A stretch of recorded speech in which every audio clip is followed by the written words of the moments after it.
পাকিস্তান নতুন এক যুগের সূচনা করতে চলেছে, যেখানে পেট্রোল আর ডিজেলের ধোঁয়া ছাপিয়ে শুরু হতে চলেছে পরিবেশ বান্ধব ইলেকট্রিক যানবাহনের বিপ্লব। চীনের বিখ্যাত বৈদ্যুতিক গাড়ি নির্মাতা প্রতিষ্ঠান BYD 2026 সাল থেকে পাকিস্তানে শুরু করতে যাচ্ছে তাদের প্রথম ইভি অ্যাসেম্বলি প্ল্যান্ট।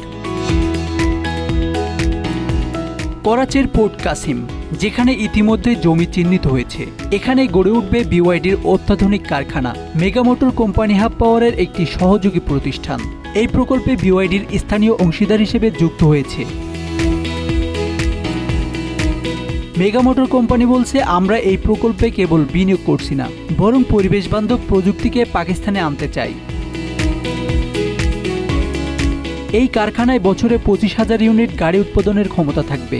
প্রাথমিকভাবে গাড়িগুলো অ্যাসেম্বল হবে, অর্থাৎ চীন থেকে প্রযুক্তি ও যন্ত্রাংশ আমদানি করে এখানে গাড়ি তৈরি করা হবে।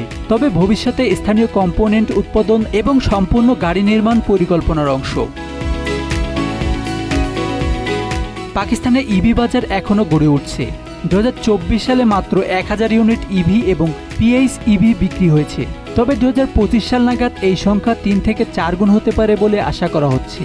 BYD এই বাজারে 30 থেকে 35% মার্কেট শেয়ার নিতে চায়।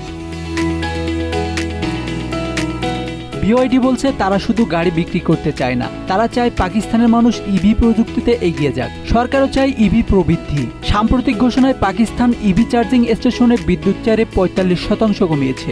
এছাড়াও BYD নিজেও পরিকল্পনা করছে দেশের বড় শহর ও মহাসড়কে 20 থেকে 30টি দ্রুত চার্জিং স্টেশন স্থাপন করার। শুধু শহরের অভ্যন্তরে নয়, ভবিষ্যতে এই গাড়িগুলো রপ্তানিও করা হতে পারে, বিশেষ করে দক্ষিণ এশিয়ার রাইট হ্যান্ড ড্রাইভ দেশগুলোতে। তবে সেটা নির্ভর করবে উৎপাদন খরচ, নীতিগত সুবিধা ও বৈশ্বিক চাহিদার উপর।